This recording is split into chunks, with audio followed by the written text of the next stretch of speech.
Audiolibros con texto presenta Asesinato en York de Emma Orsi, con el detective en la sombra y la periodista Polly Barton. El detective en la sombra, un hombre sin nombre, siempre con un sencillo trozo de cordel que anuda y desanuda mientras habla, resuelve intrincados crímenes desde la tranquilidad de un salón de té londinense.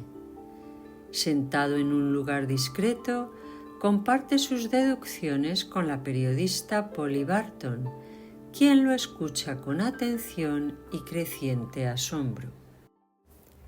En el salón de té, aquella mañana, el detective sin nombre parecía especialmente animado.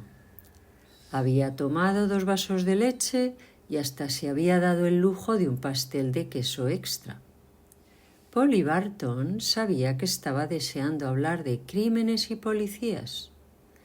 Lo delataban las miradas furtivas que le lanzaba de vez en cuando, el cordel que no dejaba de anudar y desanudar, y finalmente las fotografías que sacó de su cartera para ponerlas sobre la mesa. ¿Sabe quién es esta mujer?, preguntó, señalando una de ellas. Polly observó el rostro de la fotografía.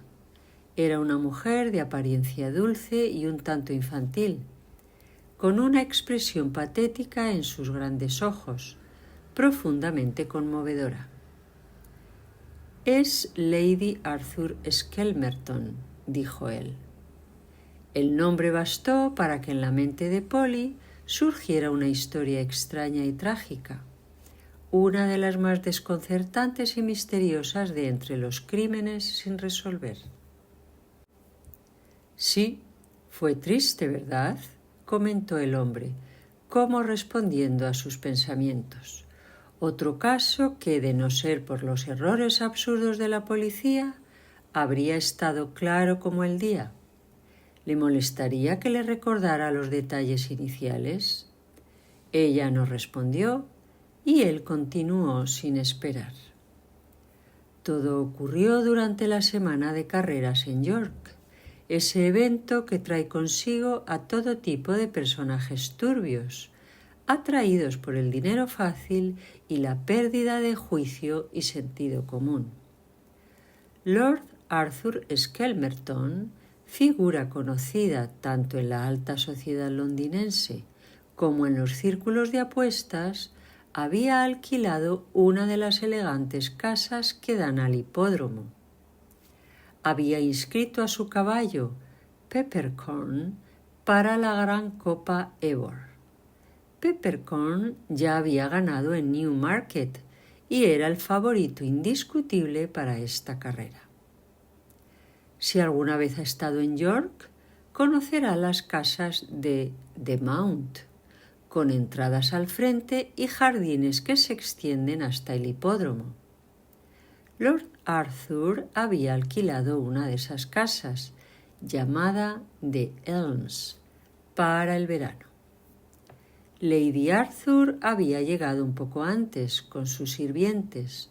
No tenían hijos, pero ella contaba con muchos familiares y amigos en la ciudad, siendo hija del señor John Etty, un fabricante de cacao muy respetado, cuáquero estricto y que no veía con buenos ojos las aficiones de su yerno por el juego y las apuestas.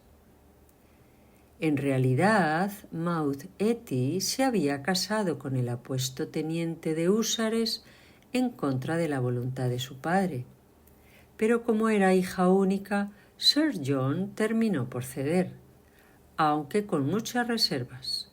Sabía que no era el amor lo que había motivado a un hijo de duque a casarse con una heredera industrial, y se propuso proteger la fortuna de su hija.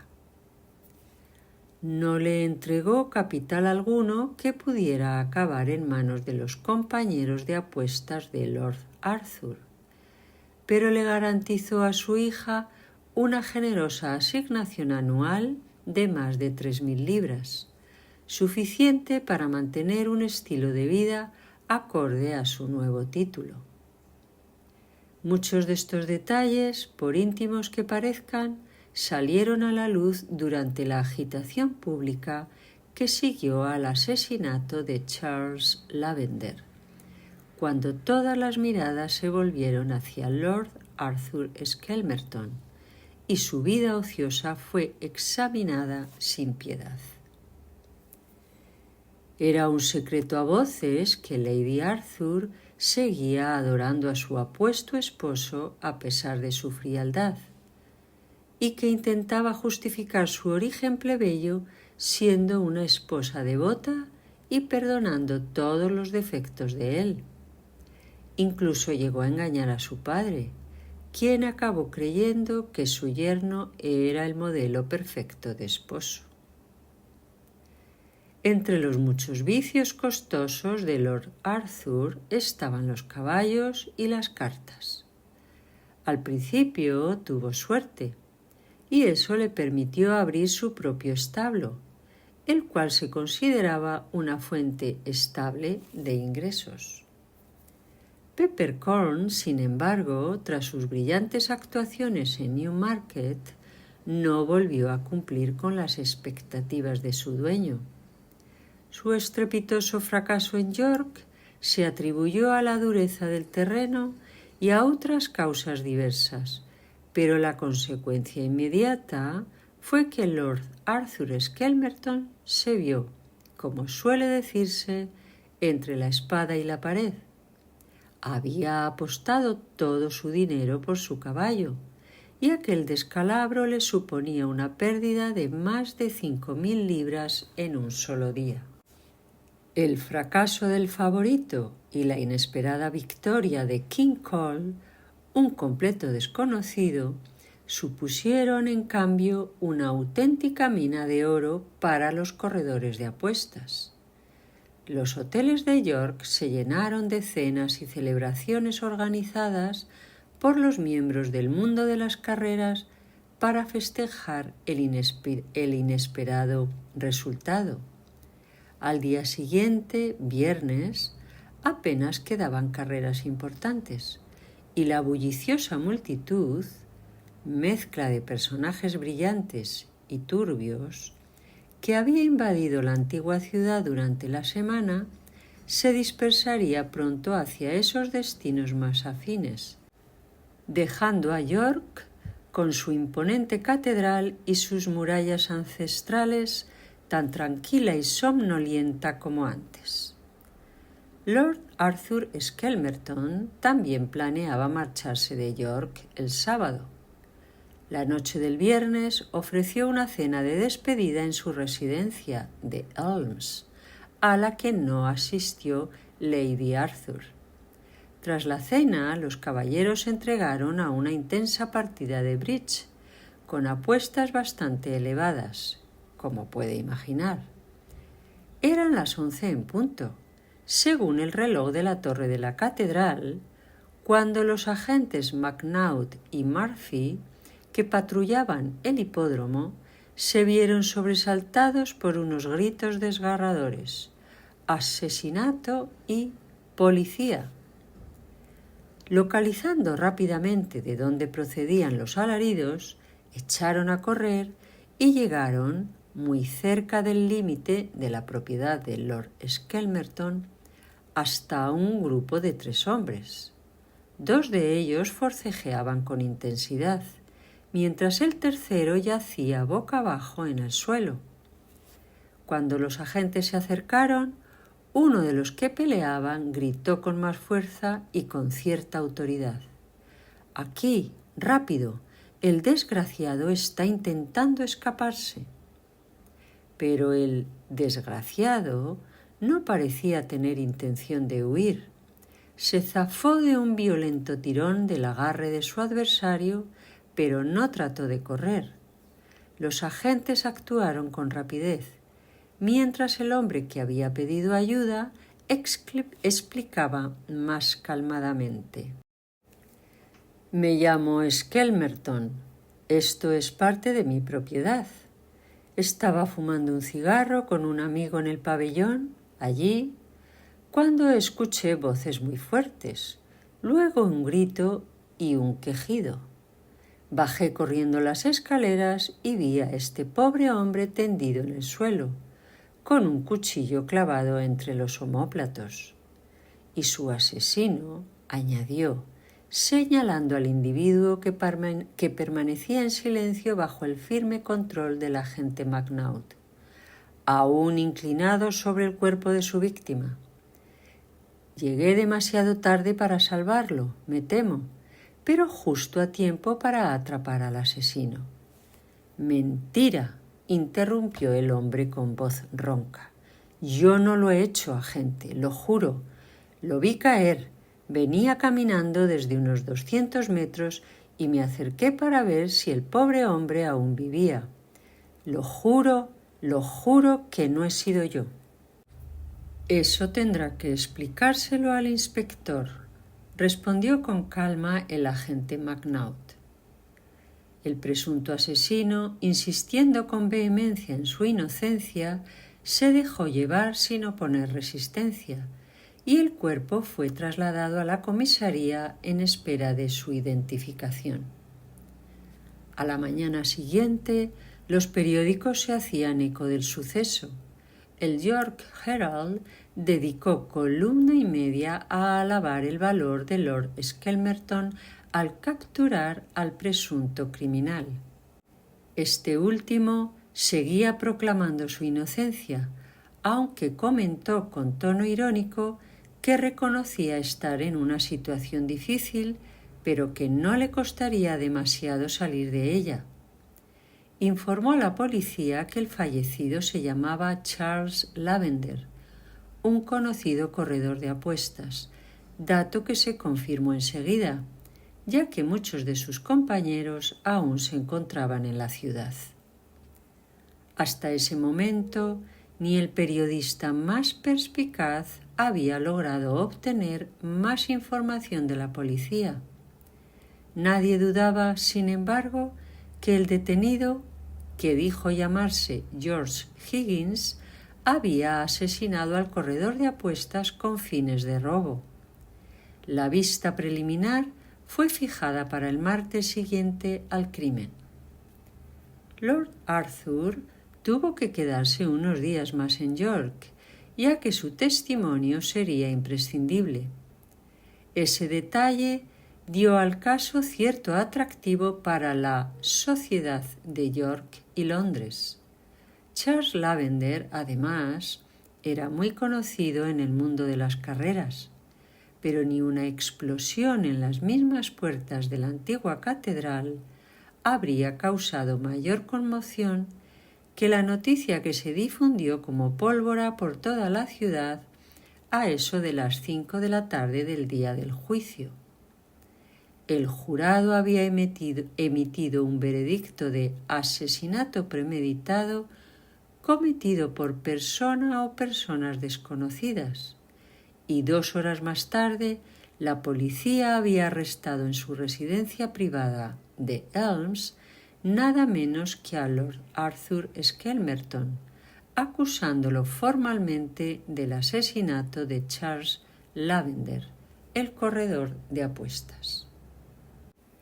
Al parecer, la policía, guiada por una intuición de que algún misterio rodeaba la muerte del corredor de apuestas y las rotundas protestas de inocencia del supuesto asesino, se había tomado grandes molestias en reunir toda la evidencia posible para la investigación forense que pudiera arrojar algo de luz sobre la vida de Charles Lavender antes de su trágico final.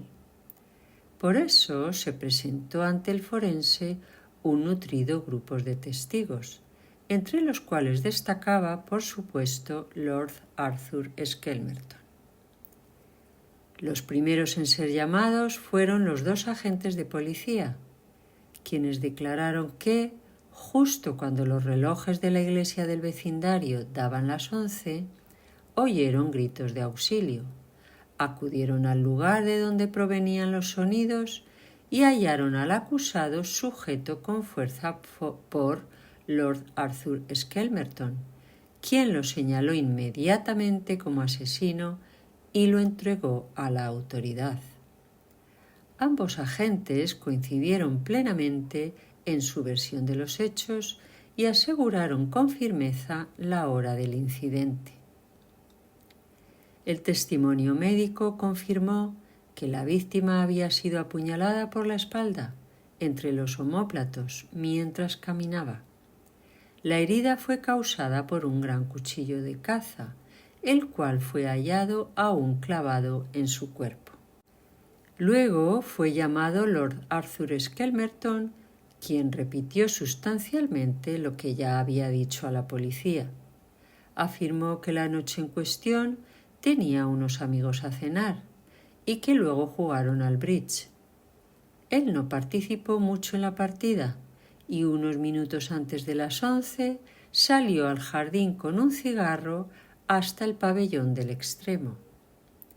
Desde allí oyó las voces, el grito y el gemido que ya había descrito y logró sujetar al asesino hasta que llegaron los agentes. Fue entonces cuando la policía propuso presentar a un testigo clave, James Terry, de oficio corredor de apuestas y amigo cercano del fallecido. Su testimonio fue el primero en aportar ese elemento de sensacionalismo que culminó con el arresto bajo cargos capitales del hijo de un duque. Terry relató que la noche posterior al Ebor, él y Lavender estaban tomando algo en el bar del hotel Black Swan. A mí me había ido bastante bien con el fracaso de Peppercorn, explicó. Pero el pobre Lavender estaba desanimado. Había apostado muy poco en contra del favorito y el resto del día había sido malo para él. Le pregunté si tenía apuestas pendientes con el dueño de Peppercorn y me dijo que solo una, por menos de 500 libras. Me reí, continuó Terry, y le dije que aunque fuera por 5.000, no le serviría de nada porque, según lo que se decía, Lord Arthur Skelmerton estaba completamente arruinado. Eso lo alteró visiblemente y juró que cobraría esas 500 libras, aunque nadie más lograra sacarle un penique. Es lo único que he ganado hoy, me dijo, y pienso cobrarlo. No lo harás, le respondí. Sí lo haré. Entonces más vale darte prisa, le advertí, porque todo el mundo va a querer algo y aquí el que llega primero cobra primero. Él me pagará, ya verás, dijo con una risita, y si no lo hace por las buenas, llevo algo en el bolsillo que lo hará espabilar. Y de paso abrirle los ojos a milady y a Sir John Etty sobre su noble lord. Después de eso pareció darse cuenta de que había hablado más y no quiso contarme más detalles. Lo volví a ver al día siguiente en el hipódromo. Le pregunté si había cobrado su dinero. Me dijo, no, pero hoy lo conseguiré.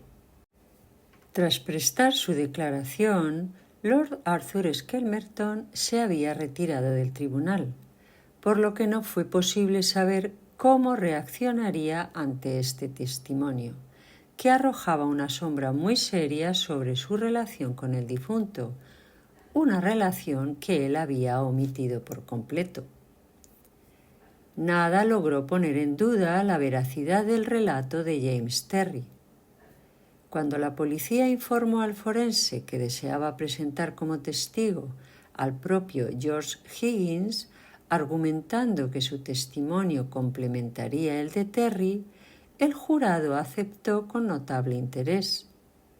Si James Terry, el corredor de apuestas, era un individuo tosco, chillón y vulgar, sin duda George Higgins, aún acusado de asesinato, lo era 1000 veces más. Descuidado, desaliñado, sumiso pero insolente, era la viva imagen del buscavidas que frecuenta los hipódromos y sobrevive no por su astucia, sino por la falta de ella en los demás. Se presentaba como agente de apuestas al por mayor, sea lo que fuere eso. Afirmó que alrededor de las 6 de la tarde del viernes, cuando el hipódromo aún bullía de gente, se encontraba casualmente junto al seto que marca los límites de la propiedad de Lord Arthur Skelmerton. En el extremo del jardín hay un pabellón sobre un pequeño promontorio, explicó, y desde su posición podía ver y oír a un grupo de damas y caballeros tomando el té. Unos escalones descendían a la izquierda desde el jardín hasta el campo, y fue allí donde vio a Lord Arthur y a Charles Lavender conversando. Los conocía de vista, aunque no podía verlos claramente porque el seto los tapaba parcialmente. Estaba seguro de que no lo habían visto, pero no pudo evitar oír parte de su conversación. «Es mi última palabra, Lavender», decía Lord Arthur con calma. «No tengo el dinero y no puedo pagarle ahora. Tendrá que esperar». «¿Esperar? No puedo esperar», respondió Lavender. «Yo también tengo compromisos que cumplir, igual que usted. No me arriesgaré a quedar como moroso mientras usted tiene mis 500 libras. Será mejor que me las dé ahora o...». Pero Lord Arthur lo interrumpió con la misma calma. «Sí, buen hombre, ¿o qué?» «O le enseñaré a Sir John ese pagaré suyo de hace un par de años. Si recuerda bien, mi lord, lleva al pie de la firma de Sir John, con su letra de usted. Tal vez Sir John o tal vez mi lady me paguen algo por ese papel. Si no, siempre puedo mostrárselo a la policía. Ya he guardado silencio bastante tiempo y... «Escúcheme, Lavender», le dijo entonces Lord Arthur. «¿Sabe cómo se llama este jueguito suyo en términos legales?» «Lo sé y me da igual», respondió Lavender. «Si no cobro esas 500 libras, estoy arruinado. Y si usted me arruina, yo acabaré con usted. Así quedamos a mano. Es mi última palabra». Estaba alzando la voz considerablemente y pensé que los amigos de Lord Arthur en el pabellón debían de haberlo oído. Creo que él también lo pensó, porque enseguida añadió: «Si no cierra de una vez esa condenada boca», dijo Lord Arthur, «lo denunciaré por chantaje en este mismo instante». «No se atreverá», respondió Lavender, echándose a reír. Pero justo en ese momento una dama desde lo alto de las escaleras interrumpió: «¿Se te enfría el té?». Lord Arthur se dio la vuelta para marcharse, pero antes de irse Lavender le lanzó una última advertencia: «Volveré esta noche. Para entonces ya tendrá el dinero». Al parecer, George Higgins, que había escuchado con atención aquella interesante conversación, se quedó reflexionando sobre si no podría sacar algún provecho de lo que sabía. Siendo un hombre que vive exclusivamente de su astucia, este tipo de información constituía su principal fuente de ingresos. Como primer paso, decidió no perder de vista a Lavender durante el resto del día. Lavender fue a cenar al Black Swan, explicó George Higgins, y yo, después de comer algo también, me quedé esperando afuera hasta que lo vi salir. Alrededor de las 10, mi paciencia fue recompensada. Le pidió al portero que le consiguiera un coche de alquiler y subió a él. No pude oír qué dirección dio al cochero, pero el carruaje se dirigió claramente hacia el hipódromo. Como el asunto me interesaba bastante, continuó Higgins, y no podía permitirme pagar un coche, empecé a correr. Por supuesto, no podía seguirle el ritmo, pero pensé que sabía a dónde se dirigía. Me fui directamente al hipódromo y hacia el seto que delimita los terrenos de Lord Arthur Skelmerton. Era una noche bastante oscura, con una llovizna ligera. No se veía a más de 100 metros. De pronto me pareció oír la voz de Lavender hablando en voz alta a lo lejos. Me apresuré y de repente vi dos figuras, apenas sombras en la oscuridad, a unos 50 metros de donde yo estaba. Un instante después, una de las figuras cayó hacia adelante y la otra desapareció. Corrí hacia el lugar, solo para encontrar el cuerpo del hombre asesinado tirado en el suelo. Me agaché para ver si podía hacer algo por él, y en ese momento alguien me sujetó por detrás. Era el propio Lord Arthur. Puede imaginarse, añadió el detective sin nombre, la intensidad del momento en la sala del tribunal. El jurado y el forense contenían la respiración ante cada palabra que salía de aquel individuo vulgar y andrajoso. Su testimonio, por sí solo, quizá no habría tenido mucho peso, pero sumado al de James Terry, su importancia, o mejor dicho, su veracidad, resultaba innegable. Fue interrogado minuciosamente y no se desvió ni una coma de su relato. Una vez finalizada la declaración, Josh Higgins quedó detenido por los agentes y el siguiente testigo de relevancia fue llamado. Se trataba del señor Chips, el principal ayuda de cámara en la residencia de Lord Arthur Skelmerton. Declaró que hacia las 10:30 de la noche del viernes un caballero llegó a The Elms en un coche de alquiler y pidió ver a Lord Arthur. Al informarle de que su señoría tenía visitas, el visitante pareció muy disgustado.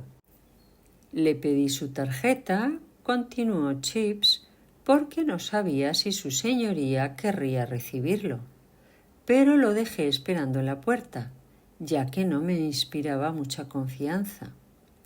Tomé la tarjeta y fui a la sala de fumar, donde su señoría y los caballeros estaban jugando a las cartas. En cuanto pude, sin interrumpir, le entregué la tarjeta. ¿Qué nombre aparecía en la tarjeta?, interrumpió el forense.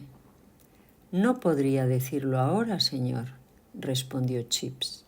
Era un nombre que no me sonaba de nada. Pero paso tantas tarjetas por ese recibidor que no puedo recordarlas todas. Entonces, ¿qué sucedió tras entregarle la tarjeta? Su señoría no pareció muy complacido, respondió Chips comedidamente. Pero finalmente dijo: «Hazlo pasar a la biblioteca, Chips, lo veré». Se levantó de la mesa y les dijo a los caballeros: «Sigan sin mí, vuelvo en un minuto». Yo me disponía a abrirle la puerta cuando la señora entró en la sala, y entonces su señoría cambió de parecer y me dijo: «Dile que estoy ocupado y no puedo atenderlo». Y volvió a sentarse a la mesa. Regresé al vestíbulo y le comuniqué al caballero que su señoría no lo recibiría. Él dijo: «Oh, no importa», y se marchó tranquilamente. ¿Recuerda la hora exacta en que ocurrió esto?, preguntó uno de los miembros del jurado. Sí, señor. Mientras esperaba para hablar con su señoría, miré el reloj. Eran las 10:20. Hubo un dato más, significativo, que mencionó Chips en su declaración y que avivó aún más la curiosidad del público y sembró más dudas entre los investigadores. Se trataba del cuchillo con el que Charles Lavender había sido apuñalado y que, como se recordará, fue encontrado clavado en la herida. El cuchillo fue presentado en la sala y Chips, tras cierta vacilación, lo identificó como propiedad de su amo, Lord Arthur Skelmerton.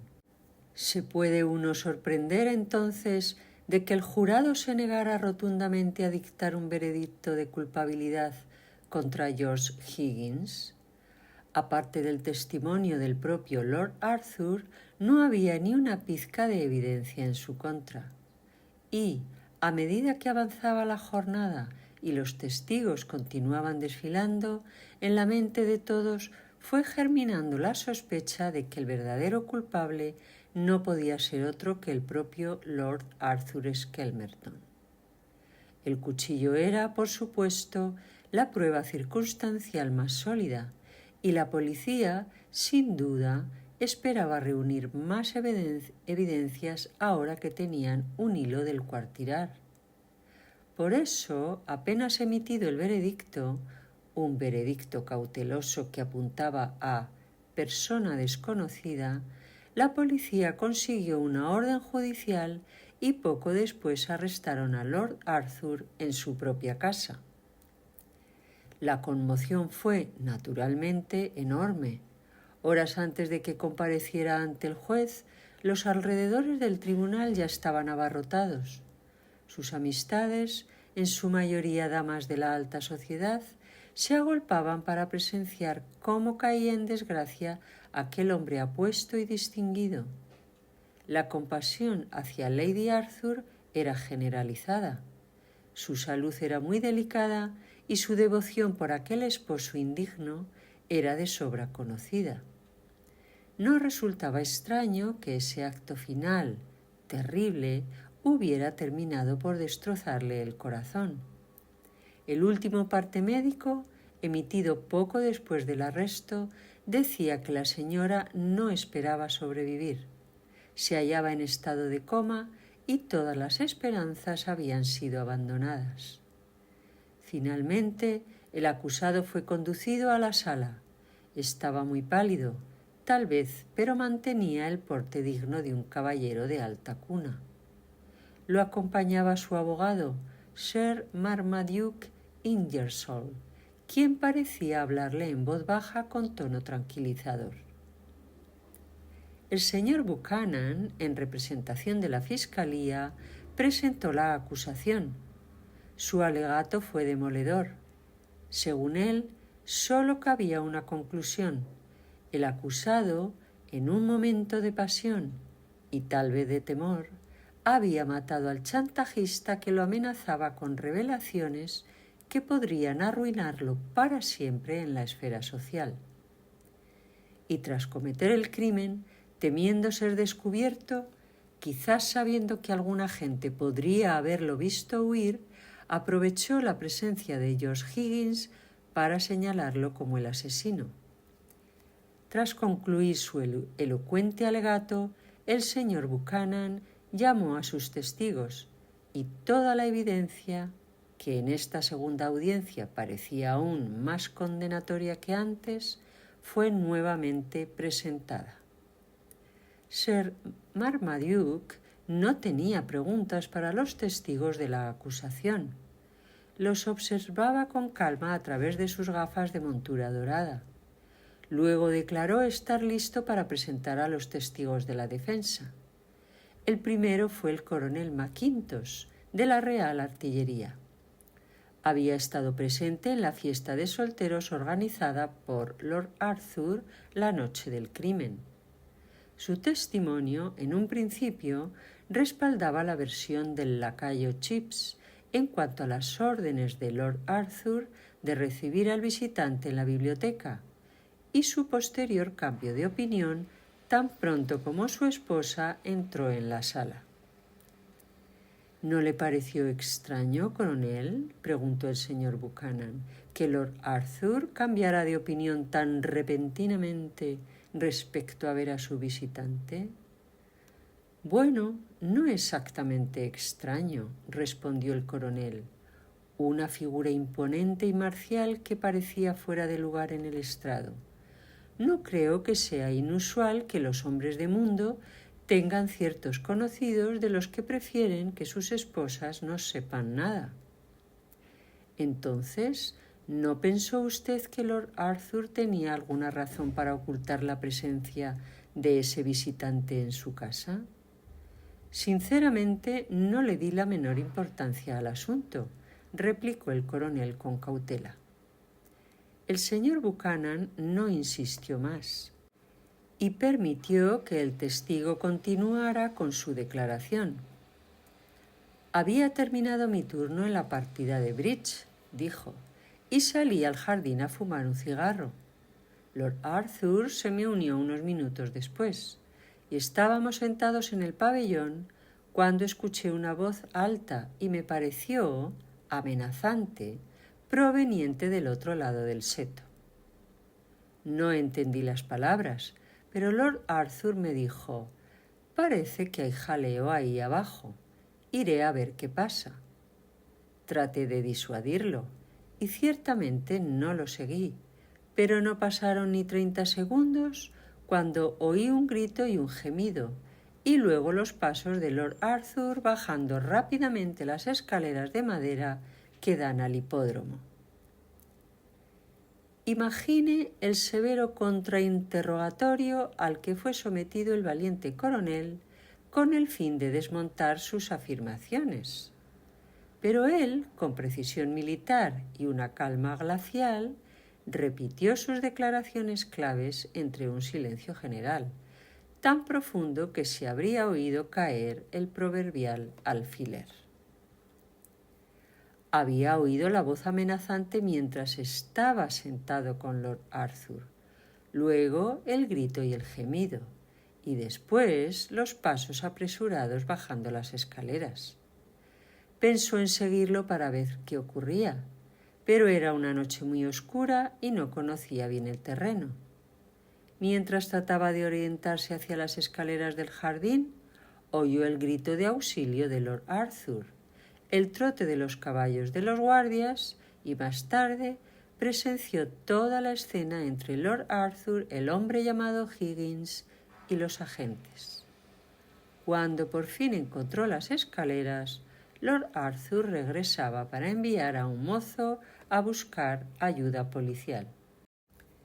El testigo se mantuvo firme, nada lo hizo vacilar, y Sir Marmaduke miraba triunfante a su colega de la acusación. Con las declaraciones del coronel, el edificio de la acusación comenzó, sin duda, a tambalearse. No existía ni una sola prueba de que el acusado se hubiese reunido o hablado con el fallecido después de que éste llegara a la puerta principal de su residencia. Lord Arthur le dijo a Chips que no lo recibiría y Chips lo acompañó de inmediato a la salida. No pudo haberse concertado ninguna cita secreta, ni haber recibido Lord Arthur alguna insinuación del visitante de que lo esperaría por la entrada trasera. Otros dos invitados de Lord Arthur declararon con total certeza que, tras el anuncio de Chips, su anfitrión permaneció en la mesa de juego hasta las 10:45, momento en el cual salió al jardín a unirse al coronel McIntosh. El alegato de Sir Marmaduke fue sumamente hábil. Paso a paso desmontó el sólido caso de la Fiscalía, basando toda su defensa en los testimonios de los invitados de Lord Arthur aquella noche. Hasta las 10:45, Lord Arthur jugaba a las cartas. Un cuarto de hora después, la policía se encontraba en el lugar y el asesinato ya se había consumado. En ese lapso, el testimonio del coronel McIntosh probaba de forma concluyente que el acusado estuvo con él, fumando un cigarro. Era evidente, tan claro como la luz del día, concluyó el ilustre abogado, que su cliente debía ser absuelto por completo. Es más, consideraba que la policía debería haber sido mucho más prudente antes de conmocionar a la opinión pública arrestando a un caballero de alta cuna con tan endeble evidencia. Cierto es que quedaba la cuestión del cuchillo, pero Sir Marmaduke la despachó con medida elocuencia, clasificándola entre esas coincidencias inexplicables que suelen confundir incluso a los más brillantes detectives, llevándolos a cometer errores imperdonables como en el presente caso. Después de todo, añadió, el lacayo podría haberse equivocado. El modelo de ese cuchillo no era exclusivo y él, en nombre de su cliente, negaba categóricamente que le hubiese pertenecido. Y bien, continuó el detective en la sombra, con ese peculiar susurro risueño que le era característico en momentos de emoción. El noble acusado fue absuelto.